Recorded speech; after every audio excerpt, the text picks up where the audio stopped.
You've been talking about men who needs to give more in love. And what about women when, like me, when I'm in love, but it's like I feel like I'm giving all of it, all my love, and I feel like, and I do create men who actually run away from that, and so I feel like more I have to, maybe I should hold it back and just keep it more into myself.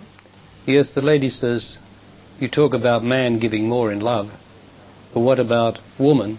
Me, for instance, I feel that I give everything in love, and man tends to run away from it. Now, is it possible that in your giving of everything, is there any demand in your love? Yes. If there is demand in love, then it is not love, and man will run from demand as woman will run or get emotional about demand. To love is to give, not to demand, and yet the substitute, the right substitute for the old demand, the emotional demand, is honesty. So where you would demand something from a man, you don't have to demand any more. All you've got to say is, do you want to be with me? Then we must have an honest relationship. And that means that I must never be emotional, and you must never be emotional. Because if I'm emotional, it means that I'm unhappy about something between us. And so therefore I have to be able to say what that is without you getting hurt or defending yourself. And the same goes for you. Once I start to do that, I don't have to demand love from a man. We then have it straight and open and honest. Because demand will make you emotional, and that will drive him away. Isn't that true? What do you mean with demand? Like if, right. What do I mean? What? Yeah, with demanding. It's like demanding. Things, like the energy. Getting emotional, wanting him to love you. Why don't you love me more? Is the cause of man. He'll run away. He'll say, what do you mean? Instead of saying to him, do you want to be with me?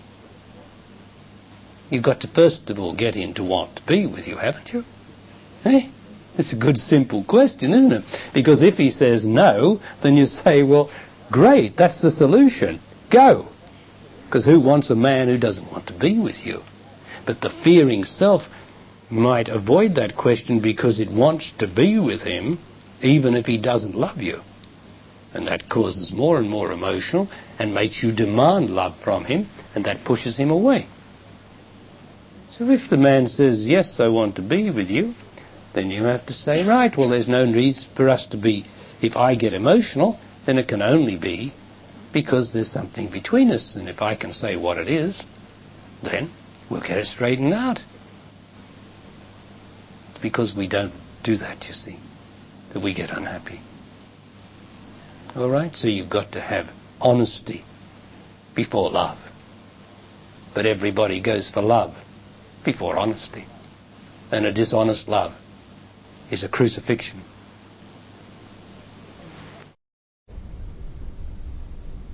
Where I have been like the salmon swimming down against the stream of life. For the stream of life comes out of the depths of me. It is flowing every instant. Now, as I look into me, I am looking into the stream of life. It is that life flowing up out of me that passes through a blockage. The blockage is the human brain. It passes through the human brain, which then produces a sensory representation of the life, of the pure life that flows through it.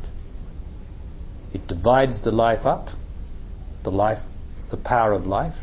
It divides it, which is utterly impossible, of course, except in an illusion. It divides it into what I see, divides what I see from what I hear, divides what I hear and see from what I taste, divides what I hear and see and taste from what I touch, feel. and then divides what I hear and see and touch, feel and taste from what I smell. I mean, this is ridiculous, but this is true. We now have, where we only have the sense of life blowing up, we now have at least 5 senses, all apart, all individual, because I can lose one after the other. This is ridiculous, yes. That which is one, which is unified, through the blockage of the human brain, becomes divided into 5 senses. Let us say 5.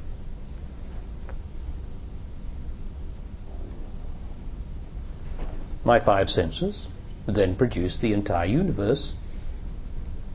The flow of life, of course, produces it all, the movement, but my 5 senses produce.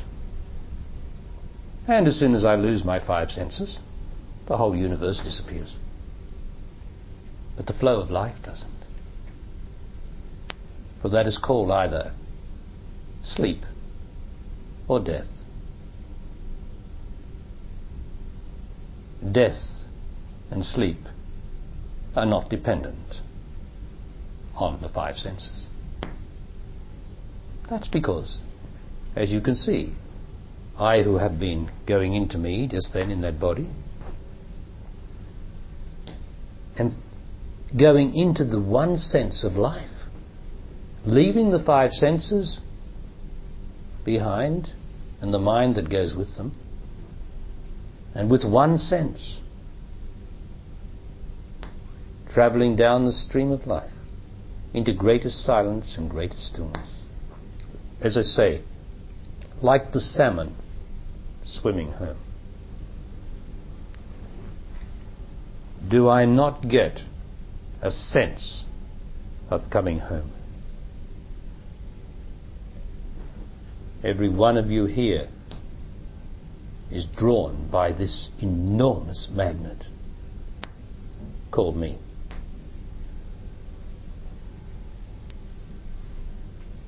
Like the salmon, I cannot resist it. I must come home. Even tonight,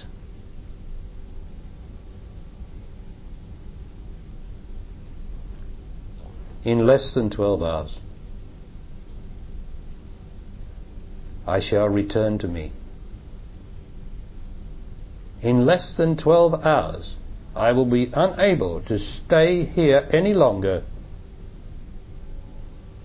in my divided senses. The energy is too terrible to support my existence in these senses. So I shall need to go home. I shall need to go towards home to get some nourishment, to get some blessed relief. For this is a sucking, dreadful drain on me in the sense of supporting it from my brain, my mind. So tonight I shall go blessedly, I shall seek to go home again, as close as I can to home. I shall lie down in my bed blessedly saying, without saying anything, oh thank God, and I shall go to sleep. And I shall pass through back, just like we did just then. I shall pass back through the self, through the pains and the problems, which is called the dream state. And I shall work off certain frustrations through that state of dream state, where I am not dependent on such a awkward and cumbersome thing like a physical body to get from here to even 100 yards away. I can do it much faster in my dream state. So I can work off some of my frustrations of being in existence very quickly. And then, blessedly and by grace, I may descend into deep dreamless sleep. Into me, into the depths of me. There I shall be nourished as I am never nourished at any other time.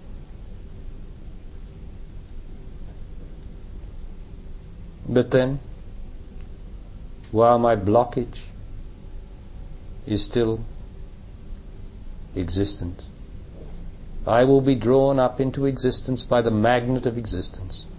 I will be drawn to the unfinished business which is my life.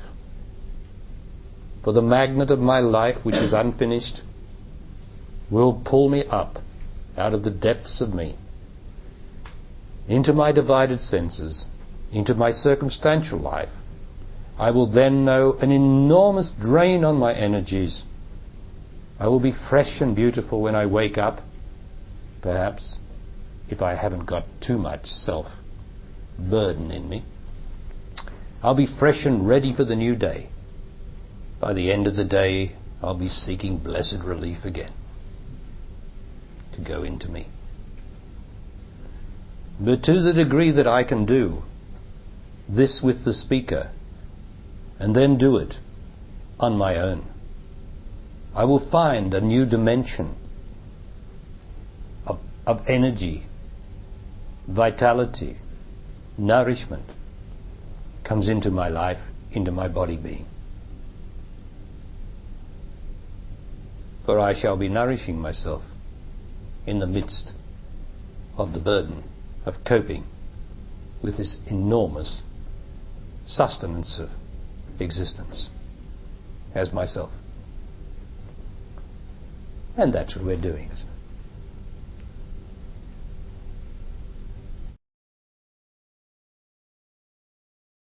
Now, would anybody like to ask me a question? This lady, yes? Is it Eve? Oh, woman's change of life. Yes, so it was. Yes, right. Okay. Now, the change of life in woman is pretty important, isn't it? Every woman goes through it, apparently. It represents when woman can no longer produce bundles of love, can not produce herself in physical form anymore. It represents when woman, instead of just being lover, becomes lover, Mother Earth. She gives up her bearing capacity, childbearing capacity, to become symbolic of Mother Earth. She is no longer a mother of babies, she is a mother of men and of women. More and more does she then enter the experience of being pure love. This is what it symbolizes. Her love is no longer distracted into this one or that one, or shouldn't be. She becomes more expansive. It's like passing through from the lower triangle to the inverted triangle. Her love, which she has made and grown into as an active, loving woman and mother, if she was, can now be poured into a total loving life in which she is mother to the earth, representing the earth. She is not an individual woman anymore. Her opportunity is to become a vast woman, the vast mother, represented by Mother Earth. This is what it is for. It is a long change, psychic change, that happens in her. And it is not an easy one. And there's lots of psychological changes that happen in her. But I trust that every woman here, when she comes out, is going to know you are then lover, mother. Not mother of somebody, but lover, mother. For you do not lose the opportunity to love. As a matter of fact, it is a time when you can help man to love more than ever. Because of you are now focused on the love of man, utterly and completely. And you can give him that nourishment and that experience and that wonder of your mature flesh, which you cannot give when you are distracted as much on the other side of the change of life. So it is a wondrous thing. The only thing that has become a bit pathetic as we then become grandmothers or aunties or something else focused on looking at other bodies to give us the love, instead of cherishing all and giving them my love of God, which is my love as woman, everywhere that I can, that it is available for me to give. Not my physical love, that is dependent on how I am moved, but to give my sweet nature, to know what my life's about, that life is about love, that I am not addicted to sex anymore, because the opportunity, I do not need sex anymore, I am love. And that's what it represents. In the earlier stages, indeed, the young woman, active sexual woman, has to drive into love, drive into man, and raise her family and do what she's got to do. But do know that finally you're going to pass through this. And it is a place of detachment. For you, it is the whole experience of it is detaching from what you have been before, psychologically.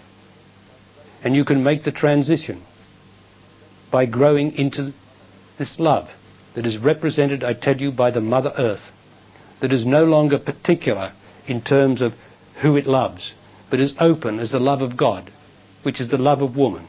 For I tell you that I love woman as my love of God.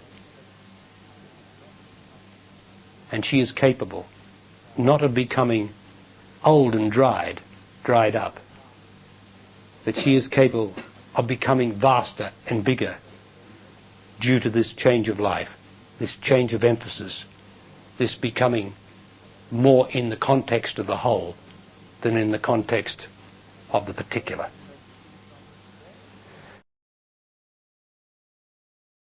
Now, I mentioned about the human mind and the divine mind. These five senses that we have, the mind is connected with each of them. The human mind is necessary to unify,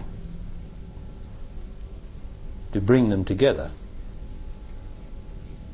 in some sort of cohesive way. And this is how the human mind works. I see this, and then I'm hearing that.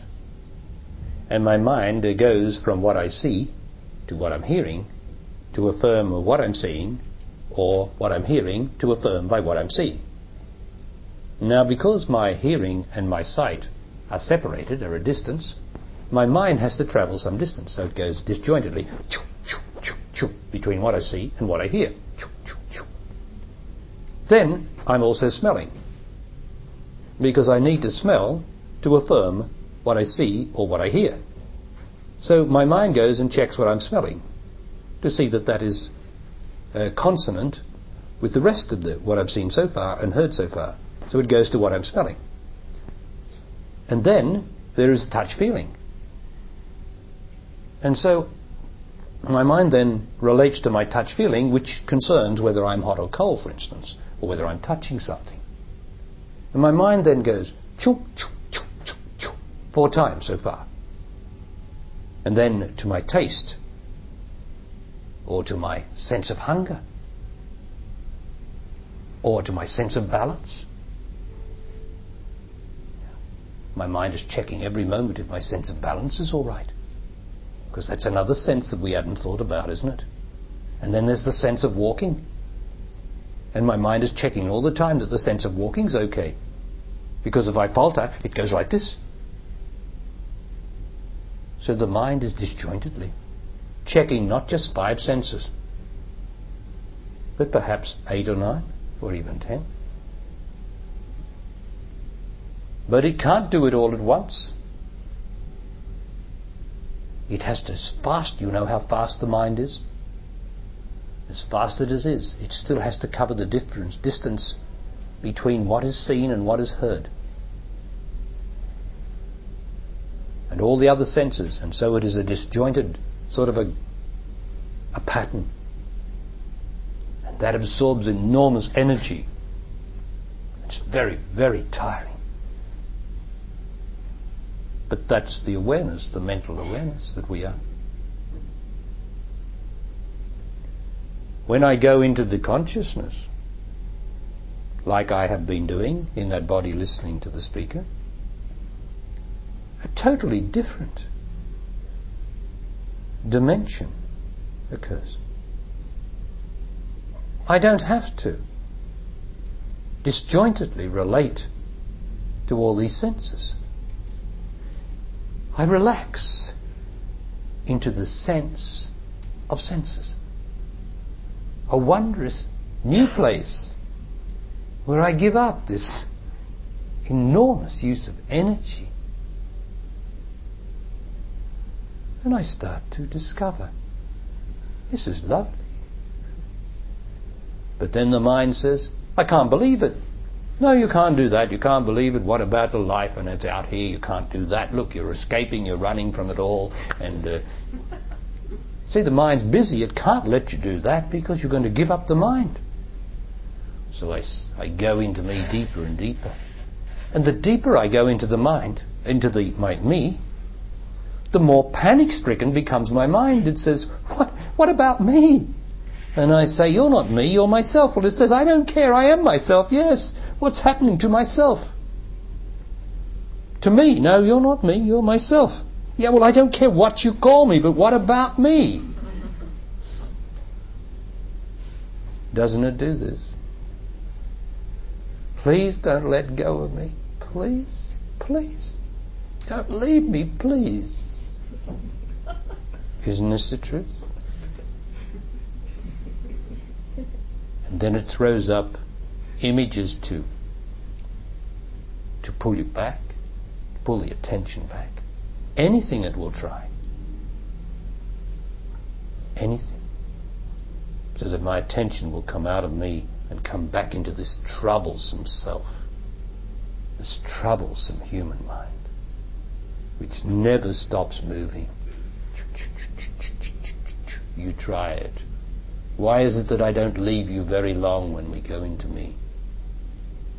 Because I know the mind, I can hear the mind starting to tick over, starting to throw up its red herrings.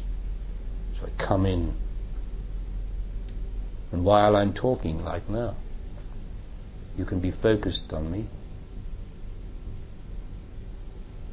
But if I leave you alone very long, your mind, the magnet of the mind, will pull you up.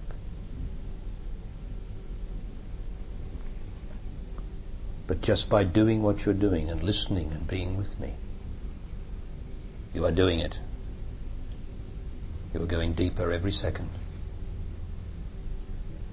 For I come from that place. I come from that deep, deep place in me. And there's only one me.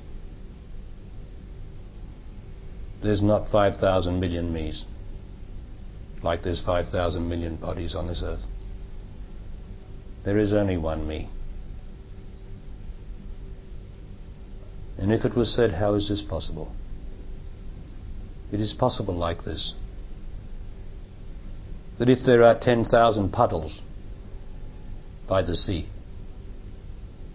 reflecting 10,000 moons